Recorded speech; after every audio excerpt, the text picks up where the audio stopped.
You know why I do more John Wicks? Because I fucking love Keanu and because I fucking love the genre and I love that they let me do what I want. I love everything about it. I love my crew. It is a arduous, painstaking, stressful. How do I outdo myself? How do we not let down the audience? Every day, stressing, shaking hands, and beating yourself up. And I love every fucking minute of it. Prepare your ears, humans. Happy, Sad, Confused begins now. I'm Josh Horowitz, and today on Happy, Sad, Confused, we're catching up with a filmmaker who's doing action the right way, and that is sadly an all too rare thing nowadays. He's the director of the 4 John Wick films. He's beaten up Keanu Reeves more than Agent Smith. It is, of course, the one and only Mr. Chad Stahelski, finally on Happy, Sad, Confused. I should note, it's been a few months since John Wick Chapter 4, but thankfully, we've soaked it all in. We've let time pass, and I have concluded this is a masterpiece, sir, and it is worthy of more talk. Welcome to the show, man. Thank you. It's nice to be here. Big fan of yours in the podcast. Yeah, that's a masterpiece, huh? Okay. Hey, I rewatched the 4 films. This gave me a good excuse to revisit the saga.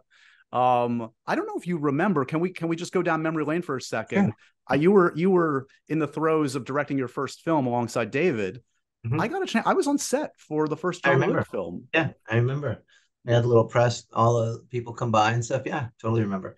So that was, correct me if I'm wrong, was that like on a Brooklyn sound stage? It was obvious, totally independent just production. Little warehouse in Brooklyn, little indie action movie. So if I were in your head that back then, you were shooting the Adrian Palicki sequence the day I was there. How confident were you in what you were putting together with David and Keanu? Oh, no, I was absolutely confident that would be the last time I ever directed anything. I was absolutely confident. We're like, let me get this straight. We're going to shoot 80 people in the head over a puppy, and we're not going to have a good guy or bad guy, and the wife's going to die of natural causes. I'm like, yeah, no, we're done. We're going to do this artsy action movie with nice cinematography in New York where we have no business, no budget to even remotely stay in New York, let alone shoot in New York. And then we'll do a car chase and we'll bring in all these stunt guys and it'll work out. It'll be great. And we won't throw a punch or kick in the movie. It's going to be awesome. We're going to do these long take. Yeah, it sounded really, really good when we were when we were conceptualizing. And then, because I think the arrogance of ignorance got us through it. We didn't know what we didn't know. So we just figured, why not? Right. If we had done it in a traditional sense, I think we would have failed miserably, to be honest with you. When did you start to exhale? When did you know what you had? Because as I recall, you didn't even have distribution until like the very, very, very last second. We ran out of money in post. Like we had done several cuts. We panicked somewhere halfway through the cut, because it was, at the time the Bournes were very big, the Takens, fast, really quick editing. Violence was a topic, meaning all the headshot, and like we were trying to get it across because we hadn't had any money for the visual effects yet, so people weren't getting that we were going to do like anime blood, and it was supposed to be a graphic novel, right? But because we hadn't done DI yet, the digital enemy, the coloring, people didn't understand that it's a wacky world. And if you read a John Wick script on paper, which we never really quite dialed in, I don't think, hotels, gold coins, like it read like some modern day Lord of the Rings weird underworld, because we actually made references like, okay, John Wick, in the notes on the side, John Wick is Odysseus and it's Zeus and Chiron. We stole from Dante and Greek mythology and Japanese Shintoism and Buddhism and all these great little things, and people thought we were a little kooky. We had done our first test screening, friends and family kind of thing. You show people, you're like, and there wasn't a lot of applause. People were like, yeah, good job, guys, and they kind of scooted and we're like, oh yeah, no, we're done. And it wasn't until we're like, you know what, we're just going to lean in. We had a come to God moment with Keanu, and we're like, we're not changing this. We're going to own it. We're going to do our headshots. We're going to do our wacky choreography, and we're going to do what we wanted and what we saw. We're not going to get nervous. So we finished it as best we could, and we were very fortunate. Balzonic, our producer from Thunder Road, just went, well, fuck it, guys. We'll go to the Austin, like the Smokehouse in Austin, and we'll do the Fantastic Fest. Right.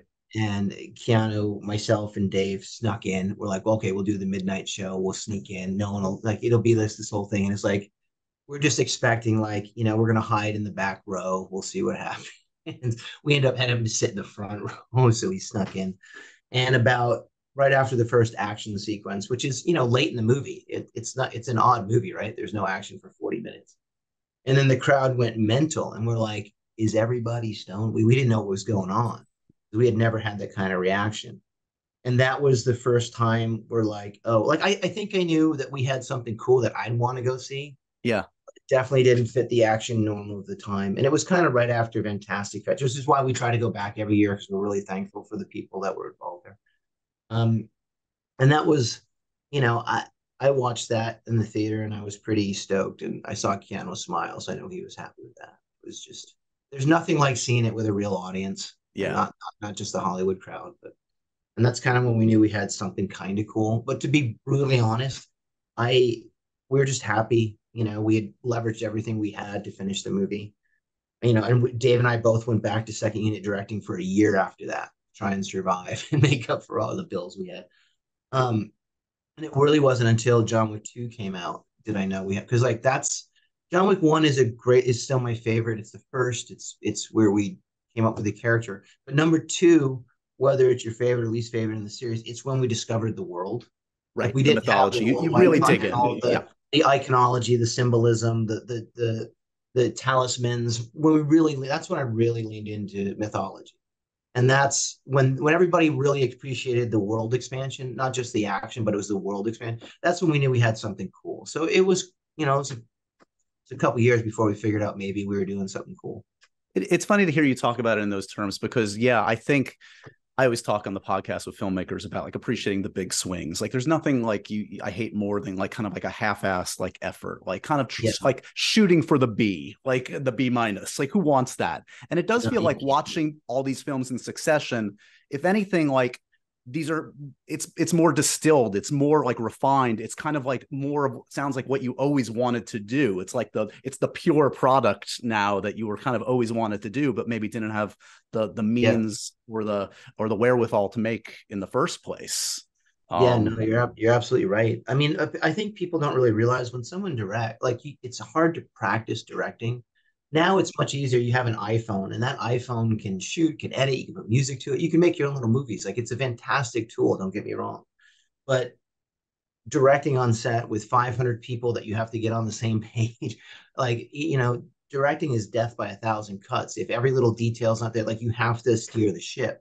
But at the same time, you can't do it alone. You have to be the creative force. You have to be the driving force. You have to be the managerial force. But you need all those people to make it's not like a musician that can just sing or play in it. Like I can't do it. So I need that. And that experience that you have, that's, hopefully whether you look at Nolan or whether you look at Fincher or whether you look at Tarantino, hopefully you're seeing a progression and evolution because you're learning the technical craft.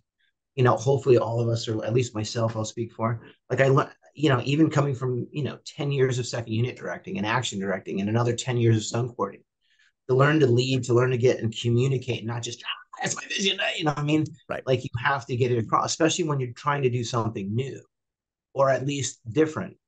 John Wick was different. So, I have people look at me like, you really want dogs to bite crotches and you want this to do that, and be like, yeah, that's what I want. How do we do it? We don't know. We never done it before. It takes time to learn that. Like, it's not like you can just go out and practice real directing all the time. Like it's years in between movies. It's prep. It's, you have to be great at development. You have to be great at prepping. You have to be great at shooting. You have to be great at posting. You have to be great at publicity and selling and there's a lot of aspects that you don't, it's not just yelling action and cut. So hopefully you'll see as you get these things go. I think John Wick 4 for me is everything I ever wanted out of a John Wick. Like there's no excuses for me there. Like I had all the money the studio could give me. I had all the creative control. That's me. Like if you want to see what I love, it's museums, it's classical music, it's ethereal music, it's atmospheric music, it's it's action, it's kung fu, it's samurai films, it's westerns, it's Leone, it's Kurosawa, it's big set pieces, it's anamorphic lenses. Like everything I love about cinema is in the. So I have no excuse. If you like it, you like me. You don't like it, it's fine. But it does take a while to get there. Yeah. And if you don't realize that you can, one of the best analogies. I'm very fortunate. I've got the chance to work with Donnie Yen and Jackie Chan and Sammo Hung and Yung Woo Ping and Yong Kwai and, Corey Yun. And, some of the greatest, got to talk with John Woo and Luc Besson, like some of the greatest in genre action I've got either to work with or have a nice rapport with. And one of the most interesting things I ever got from a conversation with Jackie Chan, who is literally one of the most intense, creative, and passionate perfectionists I've ever had the chance to meet. But he would, we'd geek out with martial art choreography and, where does he come up with like the creative process? Because we're all different, and it's very rarely what you think, like, moments of inspiration come randomly and he's got a little mantra where like, we'd ask like, where do you, it's perspective for him. Whereas most choreographers or stunt teams or even directors or any kind of creative looks for the easy way out of the room. Like in your room right now, if we were doing an action sequence, a guy comes in from those French doors behind you. We have a fight. I'm going to throw you over the couch. Like the obvious. I'm going to use the books. I'm going to throw you over. Right. He's big with constraint. He would go, okay, once I come into the room, okay, you're going to throw dust in my eye. I'm going to be blind. Those doors, there's like a beam that's going to lock. Now I can't go out the doors. I can't go out the window. Now we're going to light the room on fire. And then you're going to handcuff me. At the same time, I have to save one of the books. So my goal is not to beat you up. My goal is to get the book out in one piece. But you want the book and 3 thugs come in.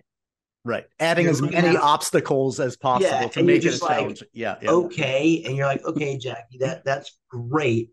How are we going to do it?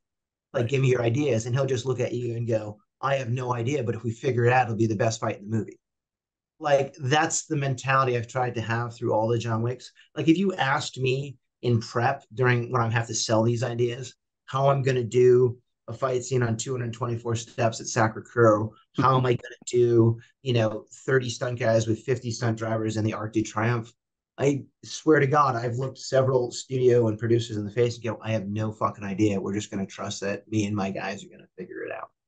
And what you don't see in the John Wicks are the dozens of set pieces that fail. What you don't see are the roads we've gone down and like, oh, that really was a bad idea. Or we just conceded like, wow, man, we couldn't figure it out. But the ones we felt the most or had the highest probability, not of success, but the highest probability of interest, like if we did pull it off, it'd be cool. Like it'll be trademark. And we try to do that, not with one sequence, literally with that. And I look at that with scenes too. Like if I do get to shoot in the Louvre, what's the best way? Like swing, fuck it, let's shoot in the Louvre. And if they say no, I'll try the Notre Dame. If they say no to Notre Dame, I'll get, Saint Eustache. If they say no to Saint Eustache, I'll get the little church on the court. Like you just swing big. Like I'm shameless. Like when I go, I was like, yeah, like on the first movie, Dave and I were like, you look at your cast and we're like, well, who lives in New York? We're like, Willem Dafoe. Willem Dafoe lives in New York. We're like, let's ask him. Well, Lawrence Fishburne lives in New York. Let's see who and and you'd be surprised. I would say we have higher than a 95% rate of people wanting to work. And, I guess for whatever reason, you'd have to ask them, but, it's just, they want to be asked and you have to sell it to them. So we take the same idea with choreography or set pieces. It's like, if we're going to go, like and you probably heard it in business before, I 100% live by swing big, fail big. You just don't want to fail all the time. So maybe if you're swinging big and losing all the time, you mean you rein it in a little bit. But like, I think with the creative aspect, is like, you can't just go bigger's better. Like, I don't think that's it. But I mean with ideas, because sometimes an idea of a staircase may seem small, but you can grow the idea to something.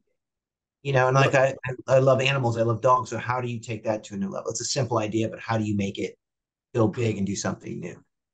For those that don't know, and probably most people listening or watching the podcast know your history, but you go back about probably 25 years now with Keanu, from the stunt side of things, from Matrix and on.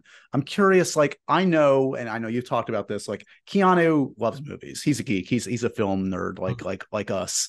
I remember seeing like him on a plane like a year or two ago and noticing I eavesdropped and watched him watch A Clockwork Orange followed by Morbius. And I was like, that's my guy.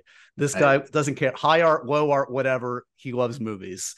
Do you remember were you bonding with him about movies on the set of The Matrix? Do you remember commonality or common interests in terms of film taste?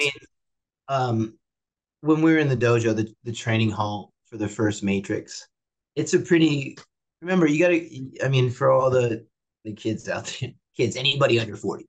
When we were doing Matrix back in, I think it was, they were prepping in 95, shooting in 96, or maybe 94, 95, somewhere in there, 95, 96. So the internet was just out. Cell phones were still the Nokias, but like martial arts still weren't big. Like, you know, it was like a genre thing.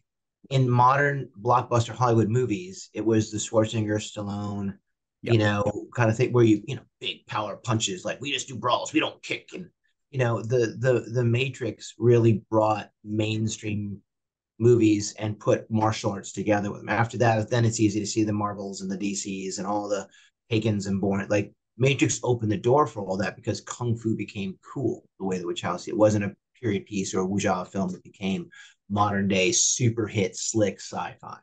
Anyways, so as we're training and that, for the people that don't know, the choreographer on the first Matrix and all three Matrixes, there was a fantastic Chinese choreographer, already incredibly famous in Asian cinema, called Yong Wu-ping. And he comes from a big Peking opera background with his family of like 8 brothers, and they're all, you'd recognize them for the big classic kung fu movies at the time, from the 80s and early 90s, was, you know, like, you know, Monkey Fist and Once Upon a Time in China and you know, Fist of Legend, like all these epic kung fu movies, and Yu Wu Ping and his group had done them.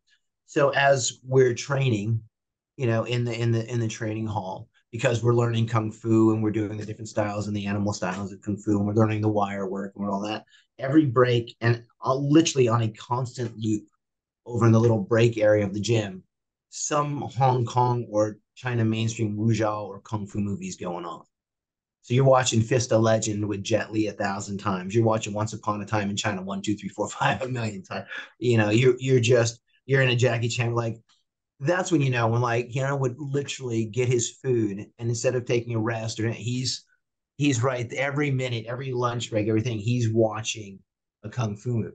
And I don't mean just in the back, I mean watching it. Like, I mean, the guy can quote movies from, you know, Jet Li, Donnie Yen, Sammo Hung, Yongbil, like all these great actually. And that's when, you know, like we kind of bonded over, like there was no like, hey, so what do you think of, One Flew Over the Cuckoo's Nest? It like, Right. It was like right off the bat, I barely had met him, and we're in Australia, and we're bonding over watching some of the, you know, Shaolin Temple, and we're watching some of these kung fu movies that talk about going down the geek rabbit hole. We're way down. We're way past Wonderland at that point. You know what I mean? Like, so we bonded over like old kung fu films and, you know, eagle claw techniques and how we, you know, and what Keanu thought. So I'm watching him and I'm learning about him through like the geeky smile because nobody's looking. Like, you know, like this is before anybody really knew who Jet Li was and knew that, like, you know, we're still in that time period.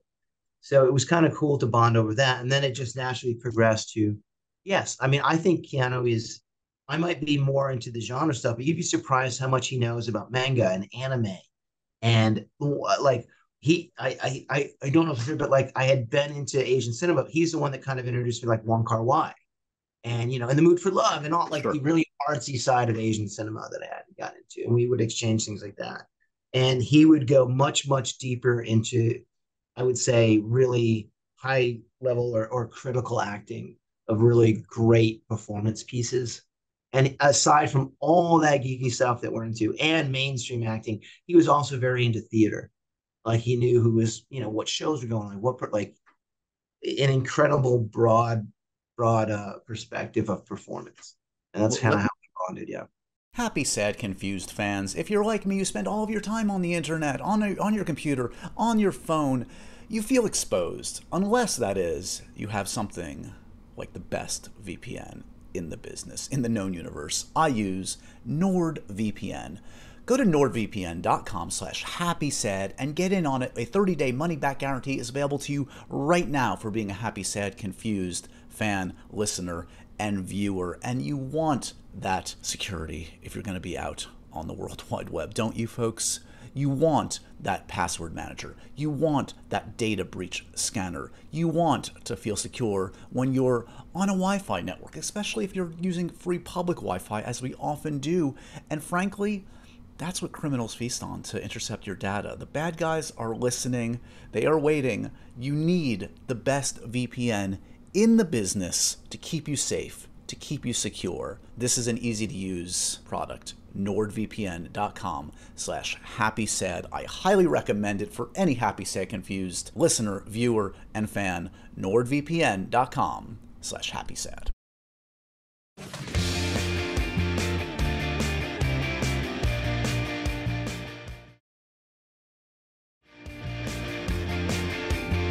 I want to get into some specifics about John Wick Chapter 4.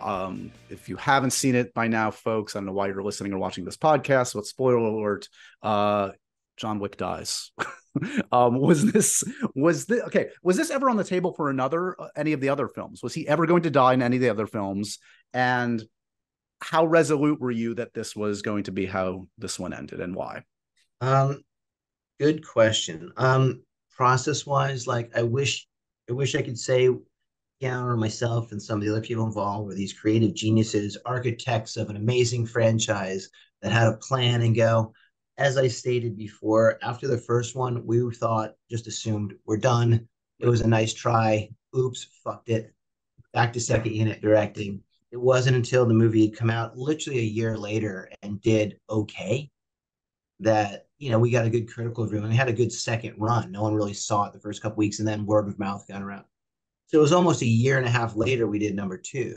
And again, that was really low budget, number 2. We just got lucky. We still had Keanu Reeves, which is a godsend. And number 2 comes out. And again, if you look at I'm not a fantastic writer. I think I'm a fairly creative thinker. I don't know if I'm a creative writer, but we had the idea, and I know we wanted to do mythology and we wanted to do all this other storytelling. So that was an instant, okay, we kind of knew what we do. We're going to blow the world out. There's a continental in every city, and I'm going to bring in everything I love about Kung Fu movies, the different styles, and that we knew that. How to end it, Keanu and I always hated when people rushed the third act and tried to cinch up the movie.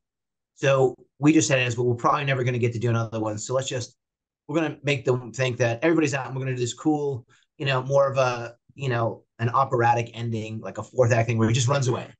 And we're just going to let the audience think what happens to him. But there's no out for John. He's always going to die. He runs out into thing. We'll just let the audience assume either he lives a happy life. I like those. You can create the story in your own head. Yes. Yeah. I like both like novellas or, the nickel or dime store novels where they just kind of leave you hanging. You're like, all right. So we did that. And then number 2 came out and it did okay. So now I'm like, oh, we didn't know that. I was already prepping a different project at the time.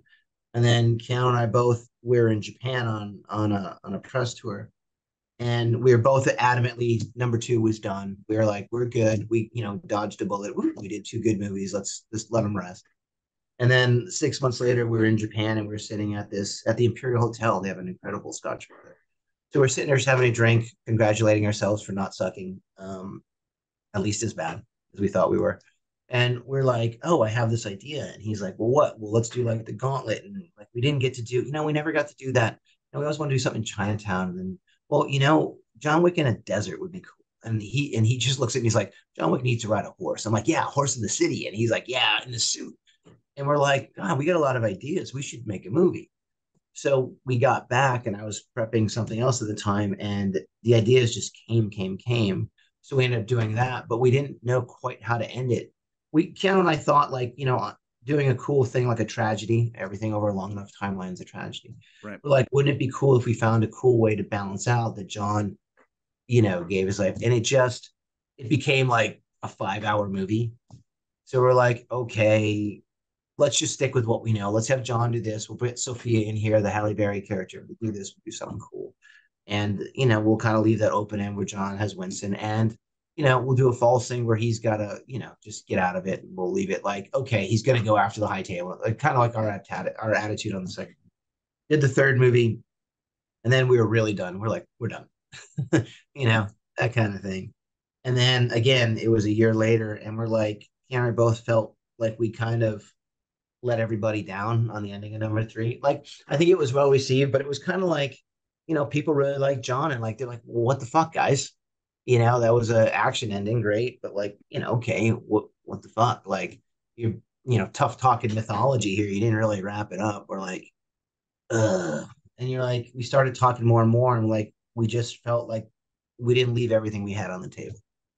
So, in an incredible, very rare Hollywood moment, the studio actually came back to us, and the studio was really psyched about making another one. And it wasn't a fight for money, or it didn't feel like a cash grab. They're like, look, we get it now. People love this character. They love the world. Yeah, it's never really totally antagonistic with the studio. It's just, it's creative control, what people think. And now, after 3 movies, we had proved ourselves like, yeah, John Wick is pretty weird. It's not going to follow the regular thing. And my process is completely fun. It's not very inclusive of, creative collaboration or anything like that. So, but, Joe Drake and Nathan Kahane and Matt Leonetti and all these guys from the studio came back around and we're like, no, what, just, okay, go weird. And we're like, oh, well, we want to kill him. And then you saw everybody's face go really straight. Like, you want to kill our premier franchise. We're just getting going, guys. Now we're clicking. Yeah, and I'm just like, look, give us a go. And I'll shoot different endings, we'll do different, like, I'll hear you. I think what Keanu Reeves is going to work. Let us do it. And they were cool. They let us go big. I'm like, look, to wrap this up, I had several meetings about like, look, if you're going to go big, can you do it in 2.5? I'm like, well, maybe 3, we'll see. But they did end up backing us to at least shoot the movie we wanted to shoot. And then like when we finished that, Keanu and I saw the first rough cut and we're like, this is what we want to say. We're just not saying it well. So we have to keep working on the cut. But like it turned out. So in answer to your question in long form is no, we had no fucking clue. We didn't have a fucking plan. We just kind of flow from movie to movie about, one's a rock opera, one's a ode to 70s films, one's kind of a Western, and one's kind of a twisted wuxia samurai tribute to Leone thing. So depending on what moods we're on, what we want to express, that's what it is. So what was and what was the alternate ending that you shot? Was it like Keanu literally, like, was it John Wick appearing at his own gravesite? Like what? Yeah, what do we literally something as uninspired as I always think. But like, you get a little bit more secure and more you direct, and you become a little bit more adult instead of, my normal instinct is to throw a temper tantrum, threaten, kill, crash, throw things, and smash it. But you learn that, like, look, the audience, you never know, like the emotional hit and stuff. I'm always happy to try something, but just when you have time and money, resource, you have to go with what you believe in. So we did that, and people around us asked, well, what happens if you did see it? And you're like, fair enough. I got a little time. We'll shoot this, and it is just a shot revealing John and stuff, and my only caveat was like, look, hey, can we test them both? I want to see. And I was curious too. In my heart of hearts, I knew what the right way to go was, but like, fuck it, let's test it and see. Right. And we tested, and we got such a violent reaction from the audience. It was like, I mean, we weren't even the credits hadn't even finished rolling, and everybody's like, yeah. It felt like very Hollywood-esque. Right. Well, we'll get back to the future of John Wick later, if at all. But like, I do want to ask also. I mean, in watching 4 again, look, in a nearly 3-hour movie filled with showy sequences, there's nothing showier than the Dragon's Breath shotgun sequence, this overhead sequence. That, I mean, you can't help but think that there's a strong video game influence on that sequence, and it's probably no surprise to see on your filmography that you're attached to not one but 2 different projects, Rainbow Six and Ghosts, which right, exactly, that have obvious video game roots. How strong are games in your life, and do they infiltrate your sensibilities when you're making John Wick movies? Funny enough, I'm not a gamer at all. Like, I don't play video games, but I don't, like, literally I don't own one. I don't, I wouldn't know how to turn PlayStation on. But my partners and my friends, they're very big into gaming. But I love the gaming world. I love the creative aspect. I will sit and watch gameplay for hours. I will sit and watch the cinematics for hours and days. Like, I've always been into looking and like, it clicks with me. It's like anime or manga. It just clicks. I get it. Like, just like I can sit and watch with no subtitles. I can watch a Japanese thriller. I can watch any of Kurosawa's stuff, and I can watch any wuxia film, not just for the action, but it it makes sense to watch it and try to figure things out. I love Korean cinema. So when it comes to games, again, I like, before they made any TV show with Last of Us, I would just watch, my friends play it and I watched cinematics and I got the story. Right. Before Arcane became a very big, animatic TV show, I don't think the game was nearly as good as the anime, but I love what they were trying to say with that, and then Assassin's Creed had come out decades ago, and I was like, this is the coolest thing ever. Like, I never played the game, but I would watch it for hours and watch people play. I love, and having, part of our stunt company did, we were some of the first, if not one of the first stunt teams to really become involved in motion capture, way back before it was even implemented in film. So here in LA and stuff, that people didn't know who to go to for martial art mocap, and so they came to our little company, and we spent a lot of time there. So I was introduced to the video game technology very early on and got to meet some of the creatives and to see the world. Like, it's mind blowing. That's why I'm so fascinated by like Pixar, and I've had a lot of contact with and whatever you want to say, animated directors. Sure. What's it like? I think I'm very good at taking a space and doing something with it, like seeing the museum, the hall, the stairs around. Like, I'm reacting to the physical world. If somebody gave me a blank piece of paper, I'd be like, what do I do? Like, yeah. Again, you need those constraints. You need, exactly. Yeah. So I've spent so much time with the video game guys, way before John Wick, just exploring that world of the virtual camera. And that's a challenge to me. So like for the last 20 years, that's been a huge influence on how I think and how my creative process goes, is using the video game ideas of virtual technology and world building and all that. Like, you can't, the Wachowskis, who I learned 90% of my career from, and whether I'm willing to bet any major director has at least delved into anime or video game, because it's the creative mind is the limit. And if you're not delving into that as a director, I think you're limiting your exposure to things. So, the video game reference, like, it just makes you think like, well, most people don't do elongated top shots because you're looking at a carpeted floor, or you only get one perspective. You see a puff of smoke. So the challenge was, well, how do I show a gunfight in a different way? And it's just like, oh, I love top shots in general. It's how we use stunt doubles and how we get through stuff. But like, you answer questions. And for John Wick, it's always, how do we make it look artsy? How do I get the respect of the regular community in an action movie, who, we're definitely looked down upon, that's for sure. But like, so how do you blow them away with your cinematography and your production? Well, we'll get an ammunition that spreads, and I had been exposed to Dragon's Breath years ago through my friends in that world. And we're like, well, we'll do that. And we'll if you look down, it's like Etch-a-Sketch. You get to make pretty pictures with muzzle flashes and ammunition, and we'll change the color of the floors, and we'll put holes in it, and we'll make the guys come in for it, and we'll put paper in the air. And it does have a very video game aspect. Right. But I think if I hadn't been so exposed to anime and video games, you just don't think like that. So I think it's a huge part of my thinking. Are the two films that I mentioned still on the docket, and are you finding inspiration from the source material?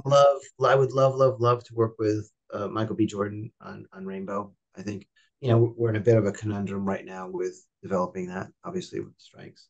Yeah. And then I think, one of my biggest passion projects is Ghost of Tsushima. It's getting everyone's head around, this is one of the most beautiful video games ever made. So it's a challenge to not do less than the guys over at Sucker Punch have done. To use an all Japanese and all Asian cast with the Mongols and all that stuff, to get the rest of the world behind that. That's a cool thing to do. Yeah. That it doesn't have to be, all subtitled, all in English. Like, there's a way to express that, because I think if anyone knows the game, it's a fantastic story. It's an incredible myth. It ties in some very, very specific Japanese mythology, but at the same time, it's got a story that I think transcends any kind of nationality. I think it's one of the best video game stories about what happens to Jin Sakai. So that's definitely on that. Like, I'd like to do either one of those as my next, and I'm attached to Highlander too. So those are my three. I love all this stuff. I love Highlander mythology. I've loved it since I was a kid. And as an adult, how much time did you spend talking to Clancy Brown on the set of John Wick 4 about Highlander? Weird. I was looking to the part, like, John Wick scripts aren't locked. Like, we keep working on them and they keep evolving due to avail. Like, you got to roll with it, man. Like, we're just coming out of COVID. I haven't got all, like, I'm asking for some weird shit. So you're rolling, and that roll was very minimal. It was a very simple. It was just meant to deliver a piece of paper, and that was it. Mm-hmm. And then we started going, well, wouldn't it be cool if this guy laid down the law? We need somebody to bounce the marquee off of. Like, we don't have a good filler scene here. That role became bigger and bigger. And the whole time I'm going down the road, well, you go from a regular little day player cast to who can you have? And we know we needed somebody with gravitas because now it became like, his name's the Harbinger. So we need somebody who's. And my partner, Alex Young, literally goes, hey, dummy, pick Clancy Brown. And I'm like, because we have a whole Highlander room here. You're just like, how did I not think of that? And like literally within 5 minutes, we were getting in touch with Clancy's people going, I love you, sir. I'm also the guy attached to you. But yeah, Clancy's he's got great stories about Highlander, about how that all came about, which is every bit as fascinating, if not more, than the John Wick stuff, but not how you think. It was a lot of happy accidents, a lot of right. Whoa, how did we didn't know it was going to be this wacky? How did like what McKay was trying to tell him to play the Kurgan as, where the Kurgan came from. I think there were many dinners in Berlin, and there were many on-set references, obviously to Clancy. But he would, I mean, I still get to talk to him, which is fantastic. I am curious. One more thing on Highlander, just because I grew up with that film, and I haven't seen it in a while. Is it a good film, or is it a great concept in search of a great film? Like, I mean, yeah, it's one of the. I'm gonna go with one of the best worst films ever. Yeah, I mean, like, but you gotta like. I've read Wyden's original script, which was a very different movie, and then you get McKay's movie, which I mean. Again, you got to reference things back 80s action movies, whether it's old Predator or so, like they have a vibe to them. It's masculine, they're fun, they're experimental, they're a little kooky, they're in your face, like so if you look at it that way, like look at McKay, or the director, for the people that don't know, also like McKay, yeah, yeah, he came from a music video background, right? He had done a Queen video, so like he's friends with Freddie Mercury and the band. And he manages to get that soundtrack. I mean, that's like, dude, the tagline is there could be only one. And he's like, Princes of the Universe. I mean, what? Like, that movie has power. Now, you can go, it's a little cheesy in structure, and you can argue that the whole, present day police love story is forced and very 80-ish. And there's not a lot that happens in the second act. It's mostly about, bitching flashbacks with Sean Connery mugging the camera. Right. With a curious accent. Yeah. Yeah, that's one of those happy things. Like you'd read the original script and go, wow, there's something really cool here. Right. But then you'll see the boards and go, what the fuck are we making? And then you watch the movie and it has no business being good or cool or interesting. But for whatever reason, fisheye lenses, weird sword fights, fucked up dialogue, and the Queen soundtrack make it one of the funnest movies you'll ever watch. Like, if you just get popcorn and a drink and you watch it, like there's something, you can feel it. It's that unwritten thing that makes 80s movies fucking awesome. Are you far down the road, or is Cavill still attached? Yes. I think we have some very good elements of Highlander. Like the trick is when you have the tagline, there can only be one, you just can't kill everybody in the first. So we're looking to do a little bit, like, I'll say it for you first. We're looking to do, our story engages a lot of the same characters and stuff like that, but we've also brought in elements of all the TV shows, and we're trying to do a bit of a prequel, a setup to The Gathering. So we have room to grow the property. Because honestly, like with John Wick, I never would have said, and to this day I would say, like, I don't think it's really a franchise. We keep taking one as a one-off, and if someone wanted to explore the world, that's great. If there was a John Wick 5, if we come up with a good idea, yeah, we'd make one. If there is interest in doing the TV show, yeah, we'd do that. Like, I think the world is big enough to do that. But we didn't know that till fairly recently, till like 3, Highlander, I can tell you right now, that's a great, I'll watch, if we got our shit together and we pulled off the feature, like we have ideas for days about how to make the coolest characters and to make that an epic TV show. Like, I just think that's a rich mythology. When you can pick any period in time, any nationality, any culture, any type of person, and make them an immortal that have to duel and deal with the burden of immortality, that's fucking cool to me. So that's 1,000% sold. How do I not? Yeah, I just like little bit of creative burden going, like, yeah, I just don't want to be the guy that fucks this. It can't be worse than Highlander 2. We know that, the quickening. Never underestimate the power of anybody like me to mess things up.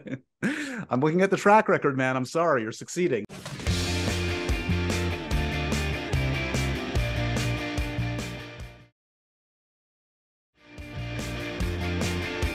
Let's talk a little bit more about casting. You referenced, like, on that first one, you just somehow kind of like cast the net of like these great New York actors, and the ensemble has grown.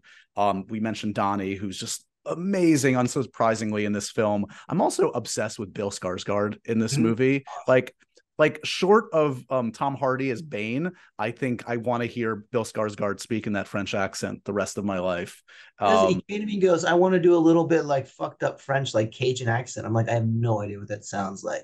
I don't know if it's accurate or, like whatever, but I love it.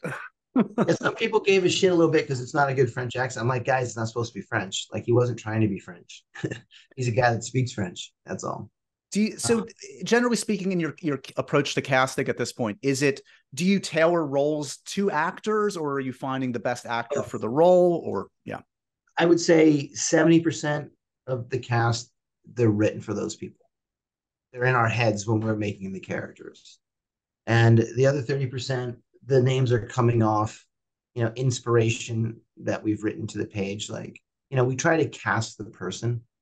Like, I wanted somebody, like Rena's a good example. I couldn't, we went through a lot of casting for the Akira role, looking for people. And it just, I could just see something. I wanted the personification of an anime, female anime character. Just the stance, the look, I wanted somebody that projected, not to get onto like, the strong female action hero thing, but I just wanted somebody that was incredibly feminine, that you could believe could beat the shit out of you. So you look great in this kind of world, but had this profile that looked like, just had a lot of these elements that make you just go, whoa, that's different. And then I was in Berlin one night going down the YouTube route, and I was like, for choreographers or for martial art people like ourselves, we dive deep into the dance or gymnastic world. I like dancers, a lot of people that have a dance background, even if it's not professional, because they can remember moves. And people forget that choreography is a lot more about memory than it is on actually side kicks and backflips. So we look for people that have that athletic rhythm. And I was going to, okay, Japanese dancers and then Japanese pop stars. And I kept seeing the same link come up. But the girl in the tags on YouTube looked very different. And it was always Rena, but she had orange hair, then she had red hair. And just like, boy, she can change looks. So I kept going on her videos. And I'm not much of a pop music person, but I started leading, and I'd watch her dance, and like the woman had such, for whatever reason, over the next 3 days, I kept going back to her videos. You know what I mean? Like, there was just something I don't know, something that I got, and she just popped off the screen for me. So I let that mull around in my head for a weekend. I came back on Monday and asked my producer, like, look, you guys are going to think I'm kooky, but I want to get a hold of this person and just do a Zoom. Say, fuck it. Let's just do a Zoom. Like, let's swing. So they got me on, and she happened to be living in London at the time, spoke like British English fluently. She's from Osaka, so she has the Osaka Japanese accent. I'm like, look, I'm Chad. I do these movies, John. She's like, I know, I've seen John Wick. I'm a fan. I'm like, okay, great. I was like, how'd you like to be in one? And she went, what do you mean? I was like, well, I have this role. Let me explain the role. And we talked and talked. She's like, that's great. That sounds super cool. I've never done an action sequence, and I have never, other than music videos, I've never acted. I'm like, okay, would you like to fly to Berlin? Let's just have a chat. Let's meet Keanu. So I sent her the pages, and she flew to Berlin. Keanu, her, and I all sat down, and she was brutally honest. But like, you look at her work, and like, there's a reason she's so successful in what she does. Yeah. Because so we put her with the stunt team for just like 2 hours to assess. And, I brought my two top stunt choreographers, in, and they just gave me the look and went, they gave me the nod. This will work. And then I went to Keanu, and he did a little read with her, and I was like, so what do you think? He's like, yeah, what are we waiting for? I'm like, all right, and called her back and go, hey, how would you like the gig? And then we actually got into it with her. We put her with our acting team, and she did a couple of reads, and she did a little work on her own. and she ended up Hiroyuki Sanada is a good friend, the guy that plays Shimazu, and Hiro took her right under her wing, and they bonded very quickly. I think because of the Japanese thing, because they actually liked each other, and she would work with Hiro literally every day, and within a week of just being with us, we ended up expanding the part. I'm like, we should. Then sometimes you just get that happy thing like that. Bill, on the other hand, I've known for years. He was in Atomic Blonde that David had done. Sure. And I was always kind of a fan of his family, of like his dad and his brother. And then when I saw him in Atomic Blonde, I asked my Dave, like, who the fuck is that? Oh, that's Bill, because he heard about him. And Bill and I have talked on and off over the last 8 years, and I've always wanted to work with him. So when this came up, I actually sent Bill the John Wick script at the time to be a different role, right? And Bill called me back and goes, "Yeah, no, I love the Marquis." I'm like, "I'm sorry, what?" "No, dude, I got you for this part." He's like, "This is the fun one. I wanted this guy." And I was like, "Oh, that's awesome." Amazing. Yeah. So two more quick things. I know you have to run. I know you're busy. I just want to jam into the look. Look, this movie ends with John Wick dying. That being said, it is the most highly successful, critically acclaimed of the John Wick series. I'm sure the studio wants another one. Have you had the drink with Keanu, and have you considered, like, what do you do? Like, would you embrace mythology? Could he be in the afterlife? Would you ever go that route? Like, how do you? Well, if you ask Keanu Reeves, like, the whole thing's a fever dream. He died in the first one when he's sitting there looking at the phone, and this is all Jacob's Ladder shit. He's in purgatory. So I'll cover it that way. Look, man, you know how lucky any of us are in Hollywood to have an audience, or to have a studio, or have anybody willing to give you money to make more of what you really love. Yeah. I've heard people sometimes, why would I ever do that? Like, you know why I do more John Wicks? Because I fucking love Keanu, and because I fucking love the genre, and I love that they let me do what I want. I love everything about it. I love my career. It is a arduous, painstaking, stressful, how do I outdo myself? How do we not let down the audience? Every day, stressing, shaking hands, and beating yourself up. And I love every fucking minute of it. So, like, that's why we do them. But our main rule is, yeah, Keanu and I have talked, is like, Keanu, if you ask him right now, would you do John Wick 5? He'd be, fuck yeah. But then he'd look and go, well, what is it? I have no fucking idea. Like, if you ask me, so we don't have the second part. We have the first part, but not the second part of that question. That's all. Basically. And believe me, like, it's not like we're gonna figure it out today. Like, look, man, we're gonna do our other stuff for a little bit. But if I was driving in the car, or if I was just walking the dog and an idea hit me, within 30 seconds I'd be on the phone to Keanu and we'd be riffing. Like, we have a lot of set pieces, we have a lot of ideas, we have a lot of things that we didn't go or didn't do before. I have no doubt that we would come up with a lot of great pieces. It's just, what's the main thread? Like, right. We're about myths. So, like, it's a fable. What's the message in the fable? What's the moral of the story? We didn't title the movie Hagakure, but there at one point it was John Wick Chapter 4 Hagakure. Hagakure is a Japanese term that, if you really dive into what it really means and how it was expressed, like, there's some meaning behind that. And that was our guiding theme. Like, what happens if this happens, that kind of. But if we found that moment and we found that thread, yeah. So, like, in answer to your question, I think you wouldn't find anybody involved in the John Wicks that wouldn't want to do another one on it. It has nothing to do with business. We just like the world. It has nothing to do with money or creative integrity, or like, look, I feel very lucky that we've done 4 that people like, that kind of have gone up in hopefully in quality, because we've gotten better. Keanu's gotten better. Everyone's gotten better. So that's kind of a cool thing. Would you ask me to risk? I don't consider it a risk. I don't consider it like bashing your own franchise if it's a good idea, if we believe in it.